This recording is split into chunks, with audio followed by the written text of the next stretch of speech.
ہمیں کیسے پتہ چلے گا اللہ تعالیٰ ہم سے راضی ہیں یا ناراض ہیں؟ دیکھیں، ہم تو ظاہر قرائن سے ہی پتہ چلائیں گے، تو ہمارے پاس کوئی وحی یا الہام کا سلسلہ تو نہیں ہے.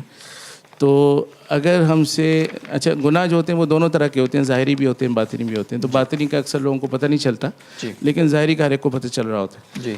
تو اگر ظاہری گناہوں کے اندر ہم ملوث ہیں تو پھر تو یقینی بات ہے کہ اللہ تعالیٰ بھی ہم سے راضی نہیں. جی بالکل، ٹھیک ہے نا. تو اس لیے ان گناہوں کو چھوڑنا چاہیے، نیک کاموں کی طرف آنا چاہیے اور اللہ کو راضی کرنا چاہیے. اگر ہم ظاہری طور پہ اچھے اعمال کر رہے ہیں تو اس میں بھی دونوں صورتیں ہو سکتی ہیں. ہو سکتا ہے اللہ ہم سے راضی ہوں، ہو سکتا ہے اللہ تعالیٰ نے ہمیں ڈھیل دے رکھی ہو اور ابھی ہم سے پکڑ نہ کر رہے ہوں. تو لہٰذا اس میں ہمیشہ اگر کوئی شخص جو ہے اس میں استغفار کرتا رہتا ہے اور خوف اور رجا کے درمیان رہتا ہے، یعنی امید بھی ہو اور خوف بھی ہو.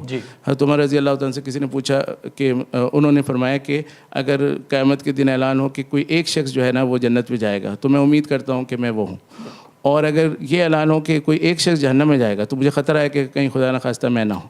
تو اس طرح کا ایک یعنی امید بھی ایسی ہے کہ اربوں لوگوں کے درمیان میں جنت میں جا سکتا ہوں، اللہ تعالیٰ مجھے بھیج سکتے ہیں، اور اربوں لوگوں کے درمیان جو ہے میں جہنم میں بھی جا سکتا ہوں. تو اس طرح درمیان میں اگر کوئی ہے، جیسے سوال سے بھی ظاہر ہے کہ گھبرا رہے ہیں، تو یہ گھبراہٹ جو ہے یہ ایمان کی علامت ہے اور یہ رہنی چاہیے. اگر ہمارے اندر یہ علامت ختم ہو جائے اور ہم اپنے حالات پر پرسکون ہو جائیں، یہ خطرے کی چیز ہے اور یہ اس بات کا اشارہ ہے کہ اللہ تعالیٰ ہم سے ناراض ہو سکتے ہیں.